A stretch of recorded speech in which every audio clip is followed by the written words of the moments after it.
میری تمام بہنوں کے لیے لیکچر ہیں، تمام امت مسلمہ کی بیٹیوں کے لیے لیکچر ہیں، اور تمام ماؤں کے لیے۔ اللہ کرے، میری یہ دعا ہے، میری یہ آواز اللہ تعالیٰ وسیلہ بنائے اور دور تک پہنچے۔ ان لیکچر کا مقصد دو ہیں۔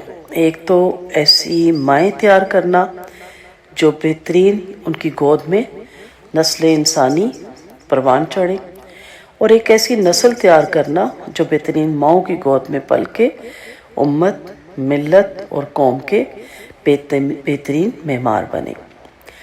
اور اس کا سب سے بڑا جو فائدہ ہوگا ہر میری اس بہن کو جو میرا لیکچر سن رہی ہے، اور میری ہر اس بیٹی کو جہاں تک میری آواز جا رہی ہے، اگر ان کی شادی نہیں ہوئی تو شادی سے پہلے، اگر ان کی شادی ہو چکی ہے تو، اور اگر پریگنینسی ہے تو، اور اگر گود میں بچہ ہے تو، ہر صورت میں وہ ان عادات کو اپنا کے ایک بہترین خاتون بن سکتی ہیں، ایک بہترین ماں، ایک بہترین بیٹی، ایک بہترین بہو، ایک بہترین اگر اس کی چچی، پھوپھی، مامی کا رشتہ ہے، ایک بہترین بیوی، ایک بہترین دوست، یعنی فرینڈز لڑکیوں کی۔ یہ وہ نسخے ہیں جو ہم بعض دفعہ جو ہمارے موٹیویشن کے لیکچر ہوتے ہیں، ہم اس پہ بہت زور دیتے ہیں، جس سے ڈپریشن سے باہر آ جاتی ہیں ہماری بہنیں۔ اور ڈپریشن کی بیسک وجہ کیا ہوتی ہے؟ ہر وقت شکایات کے انبار لگانا، اور کسی نے کچھ کہہ دیا تو اس کو دہرانا۔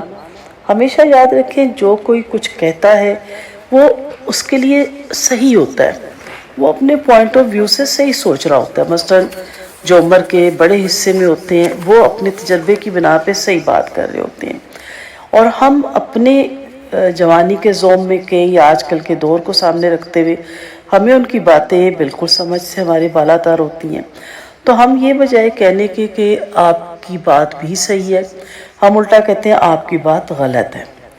تو جب غلط اور صحیح کے چکر میں پڑ جائیں تو پھر انسان ڈپریشن میں جاتا ہے۔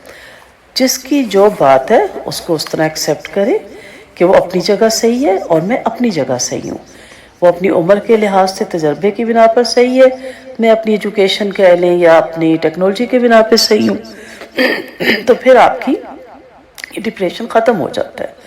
یا آپ کہیں کہ جی سب مجھے سمجھے اور سب چاہ کہتے ہیں آپ انہیں سمجھے، یہ بھی بہت نقصان دہ معاملہ ہے۔ آپ اپنے آپ کو سمجھیں اور وہ اپنے آپ کو سمجھے تو مسئلہ ختم ہو جائے، یا آپ انہیں سمجھیں، نہ کہ آپ کہ جی مجھے کوئی سمجھتا ہی نہیں۔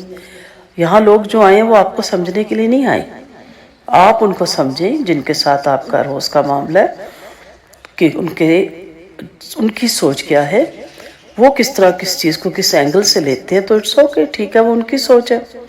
اور یا آپ اپنے آپ کو سمجھیں کہ آپ کیا چاہ رہی ہیں، اور جتنی نصیحتیں ہم دوسروں کو کرتے ہیں نا، اگر اس پہ ہم خود عمل کرنے لگ جائیں تو مسئلے ہی ختم ہو جائیں۔ تو بجائے یہ کہنے کہ ان کو بدلنا چاہیے، ان کو ایسا نہیں کہنا چاہیے، ان کو یہ نہیں پتا وقت کہاں جا رہا ہے، یہ اپنے لیے رکھیں کہ آپ کو ایسا نہیں کہنا چاہیے، آپ کو پتہ ہونا چاہیے کہ میرے مد مقابل کون سی ہستی، کون سا رشتہ اور کون سا موقع ہے، کون سا وہ جگہ ہے جہاں میں بول رہی ہوں۔ اسی لیے کہا جاتا ہے نا کہ یہ تو سب کو پتہ ہے کہ کم بولیں، لیکن کسی کو یہ نہیں پتا کہ کیا بولیں۔ تو یہ ضرور پتہ ہونا چاہیے کہ کیا بولنا ہے اور کس وقت بولنا ہے۔ تو انشاءاللہ یہ لیکچر آپ کو بہت فائدے دیں گے۔ سب سے بہترین چیز اللہ کرے ہمارے دل میں، دماغ میں وہ سما جائے، وہ ہے جنت کو سوچنا۔ دنیا کے ہر غم اور پریشانی کو دور کرنے کے لیے ایک آسان اور نہایت مجرب اور بہت ہی جلد پریشانیوں کو دور کرنے والا مبارک نسخہ یہ ہے۔ کیا ہے؟ کہ جنت کا سوچیں، کہ ہر غم اور پریشانی میں یہ سوچئے کہ جب میں اللہ تعالیٰ سے ملوں گی تو اللہ تعالیٰ نے میرے لیے جنت میں کیا کچھ رکھا ہوگا۔ اکیلے بیٹھ کر جنت کی زمین کو سوچئے، جنت کے باغات اور اس کی نہروں کو سوچئے۔ من چاہی زندگی کا تصور کریں کہ جو چاہوں گی وہاں مل جائے گا۔ یاد رکھیں، جو آج اس دنیا میں اللہ اور اس کے رسول کی من چاہی ہوئی زندگی کے مطابق زندگی گزارتے ہیں، کل انہیں آخرت میں ان کی من چاہی ہوئی زندگی کے مطابق زندگی ملے گی۔ جو यहाँ पे चलता फिरता जन्नती होगा ना, वो ही वहाँ पे जन्नती होगा। ये दुनिया यहाँ एक ट्रेनिंग पीरियड के लिए बनाई गई कि एक जन्नती को किस तरह का लिबास पहनना है, किस तरह की चाल चलनी है, किस तरह की गुफ्तगू करनी है, किस तरह के ख्यालात रखने हैं, किस तरह के अमाल अपनाने हैं, किस तरह के अफकार अपनाने हैं, किस तरह के अकायद अपनाने हैं, और किस तरह के ईमान को अपना के अपने आप को जन्नती होने के मुताबिक उस तरह का अपना सारी ज़िंदगी का राय अमल तैयार करना है। जैसे किसी बड़ी पोस्ट के लिए जब आप सिलेक्ट होते हैं तो आपको साथ एक लेटर मिलता है कि अब आप ये सूट पहन सकते हैं, इस कलर के सूट नहीं पहन के आना, टाई आपको लगानी है। ख़वातीन का देख ले तो उनके भी बहुत सी पाबंदियाँ होती हैं। मैंने दफ़ा नर्सों से पूछा तो पता चला जी इससे तंग पायचा नहीं रख सकते, इससे तंग बाजू नहीं रख सकते, इससे तंग कमीज़ नहीं रख सकते, उन पे वो नहीं लगा सकते लेसेस वगैरह, और प्रॉपर दुपट्टे में जो रिबन है वो। तो मैंने कहा देखिए इनको भी कितना कुछ बताया गया। इसी तरह पुलिस को उसकी वर्दी के बारे में बताया जाता है, फिर टाइम उसका तरीक़ाकार। तो वो ये सारा कुछ उनको क्यों कहा जाता है कि क्योंकि अब वो जिस सीट पे है उनकी सीट आम लोगों की बनिस्बत मुख्तलिफ है। अब एक खातून नर्स का लिबास ना पहन के जाए और वो टीका उठाए आए तो आप कहेंगी कौन है भाई, आप क्यों मुझे ड्रिप लगा रही हैं? वो कहेगी मैं यहाँ नर्स हूँ। कहेंगी नहीं आप तो नहीं नर्स लगती। क्यों नहीं लगती? कि उसका लिबास नहीं नर्स वाला। एक पुलिस वाला आम ड्रेस पे सलवार कमीज पहन के चौक पे खड़ा हो जाए, गाड़ियों को दाएं बाएं करने, सीटियां बजाने, तो क्या कहेंगे? लगता है कोई पागल आ गया। हालांकि वो पुलिसमैन होगा। कहाँ जाके फंसा वो? कि उसने वो वर्दी नहीं पहनी। तो यहाँ पे एक अच्छी पोस्ट के लिए आपको बता दिया गया कि उस पोस्ट में जाने के लिए आपको क्या क्या चाहिए। तो जब कभी बैठे अल्लाह ताला की ज़ियारत को सोचिए कि आज मैं अपनी निगाहों को टीवी जैसे नाजायज़ ज़राए पर पढ़ने से बचाऊंगी तो ये निगाहें अल्लाह ताला की ज़ियारत के काबिल हो जाएंगी।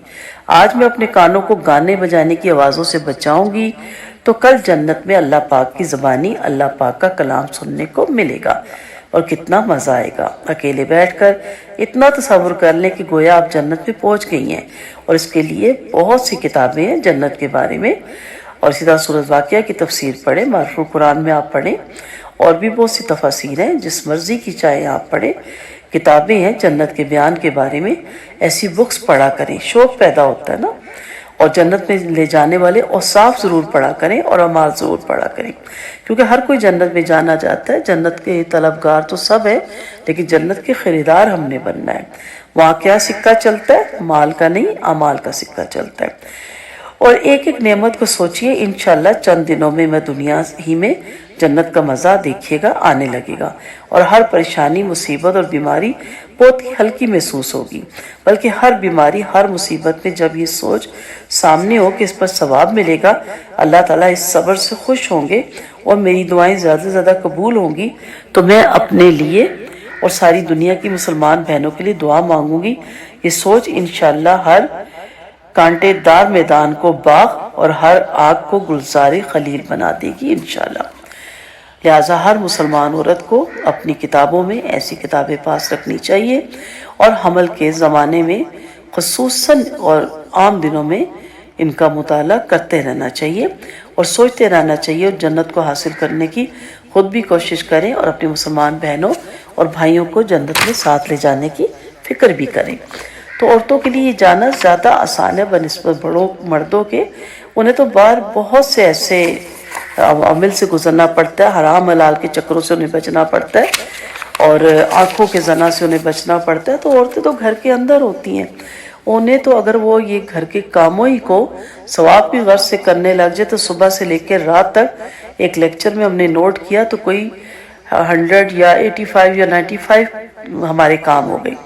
और वो लेक्चर था बिस्मिल्लाह पढ़ने का कि हर काम से पहले आप बिस्मिल्लाह करें और बिस्मिल्लाह की जो तफसीर और फजीलत थी तो उसकी बनिस्बत जब हमने देखा कि दिन में हमारे कम से कम 80, 90 या 95 काम होते हैं सुबह से लेके रात तक, तो कितनी दफ़ा हम बिस्मिल्लाह पढ़ सकते हैं। तो उस कामों को सवाब की गर्ज से करें और इसी तरह सबसे अपना जो रख रखा हुआ है, अगर आप जॉइंट फैमिली में तो भी और अगर अलहदा भी हैं तो इसका भी बहुत अजर व सवाब है। ये सारे जन्नत में ले जाने वाले अमाल हैं, तो इसको अपनाइए।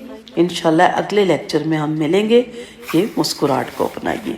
وآخر دعوانا ان الحمد للہ رب العالمین۔